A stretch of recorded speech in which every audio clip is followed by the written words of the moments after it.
What's going on, everybody? Aaron here, super excited to be making this video for you guys today because this is something I normally wouldn't do, being that I don't consider myself a Funko customizer by any stretch of the imagination. I've got a showcase for you today on my custom Joaquin Phoenix Joker movie version of Joker. Let's go in for a closer look so I can talk about the process on this. Alright guys, so here is the pop itself. I didn't make any custom box or anything like that for him just because that's a little outside of my area of expertise for this, but that's okay. So from when I first saw Joker, when I first got out of it, I was like, oh my gosh, that's great. Okay, where's the merchandise? And then I went and did my research and discovered pretty much Warner Brothers was not going to license this guy out. They wanted the movie to stand alone with no merchandise, and they didn't want to give that notion off to customers that they were trying to milk the money out of this movie. They just wanted it to stand alone with no merchandise, which I can kind of respect, and it's great until you get to the fact that I want merchandise for it. But yeah, so they're not going to be licensing this guy out. It's the same thing with Hot Toys. People are wondering, oh, where's our Joaquin Hot Toys?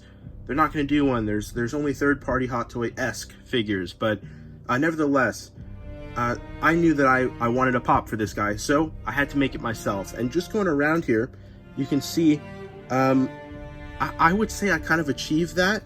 Of course, he isn't perfect. That's all right, but he's what I needed in a Joker pop.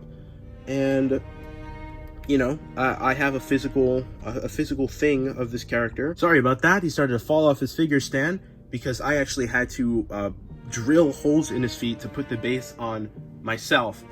But yeah, there was no merchandise for this one, so I had to make it myself. Going in for a closer look here, I can start to talk about this with you guys. So first off, let's go ahead and start with the body. The torso here was actually taken from a character off of Mad Men named Roger Sterling. I've never seen the show before, but I saw the sculpt for it and I was like, oh my gosh, three-piece suit, gotta use it. My only grudge with it is that he's holding this cup and not a cigarette. The cigarette would have been perfect because of course we don't see him drink at all in this movie. That's not really what this version of the Joker was about.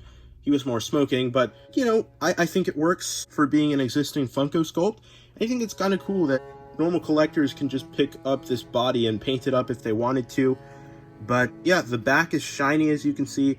This whole figure has this gloss to it. That is because of a sealant I sprayed it with. But basically, if you don't know, the Roger Sterling pop started off as a completely gray, pretty much, three-piece suit with plain black shoes. So all that brown paint that you see there, I had to paint on myself, including the insides of those legs there, or I should say the inside of those feet, which was a little stressful, but I had to get a thin enough brush to do so. And then you could see the separation between that red color and the shoes. Also turned out pretty cool, but you can see there's the tops of the shoes. Those are also shiny, of course, which is cool. Moving up just a little bit on this guy, you can start to see the separation between that yellowish orangey vest that he has there, the green shirt, and of course the red suit. Now, talking a little bit about this process here, the very first thing I did for this, I had to tape the vest and shirt area on him because I knew I wanted to paint around it with red. So I put some masking tape on there, that way I wouldn't drip too much into that area that I knew I was going to paint for the yellow and green. It was the same process for each of those colors. So that's how that went. If you're completely inexperienced with Funko painting like I was, masking tape helps a lot to be a lot cleaner than you normally would be. But that was a great kind of cheat there. And then the only other problem I had with this sculpt, other than the cup, was the tie. And this character, the Roger Sterling, he has this black tie with white spots on it against a white shirt. I was like, okay, this is great, but this version of Joker doesn't wear a tie, at least not in this suit version. I originally wanted to sand it down, but being that that space is so small, I was scared I was going to sand into the rest of the sculpt, so I just painted over it.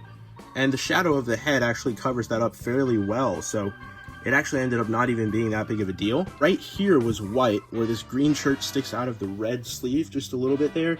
That was originally white, and that was kind of a pain to paint over, but nothing was scarier than painting the green shirt on this other side here. On his right arm where he's holding a cup, I had to go 360 around there with the thinnest brush I could find. But yeah, I had to go around there. You can see it goes under to the other side. That was a 360 maneuver, if you will. So that was a little challenging, especially for someone who's never really done these pops before. I had pretty much 1 or 2 other pops I painted before this, but let's move up to the head. All right, so this head here, this was actually the first thing I made for him. I kind of looked at this Last Jedi Kylo Ren pop I had in my collection, and I was like, oh my gosh, that could work for a Joaquin Phoenix Joker pop. And I think it does. My only complaint being the part goes sideways, when in the movie his hair is kind of slicked back. But, you know, that's all right. And I knew from the start, for the face, I wanted to go with the super caked on, messy look for the makeup to kind of simulate real makeup. And I knew I wanted to spray it with a gloss sealant so it looked uniform with the rest of the figure. And I think it turned out great. Now, one thing I have to say, I almost made a big no-no. I almost left the eyes just completely black, wide open. And you can see those eyelids there add so much personality, especially considering the personality of this character in this movie. So the eyelids, I think, were a really nice touch. And then I've got the tear going down on this side of the face because, of course, his makeup kind of drips down, you know, when he's in this getup, especially entering the subway for the second time. Not the original subway, you know, scene, but once he's actually become the Joker persona. And I think that turned out cool. The mouth was cool. I originally had the mouth going out to each side of the face. I didn't like that. So, you know, I kind of squeezed it a bit, and I think that turned out way better. But the process behind this one, I had to paint the face white, completely white, meaning I had to repaint the eyes over it once I did so. And I wanted to leave just a little area in the corner there to show that the makeup was coming off a bit. Then you could see on the sides that same thing happens. But for the face, or I should just say for the head, it was a lot of touch-up, especially on the sides, considering I didn't want the hair to drip too much around the makeup for the face. There's the back of the head. You can see it's kind of pointed upwards due to this whole bobblehead thing that's going on. Yes, it's unfortunate that he is a bobblehead, but I didn't really know how I wanted to do the process of translating spring to normal head to go on here, so I kind of had to glue the spring in place on this guy. But you can see there, the pop has a nice presence to it. I'm happy I have a physical version of this character, let alone in a cute little pop form.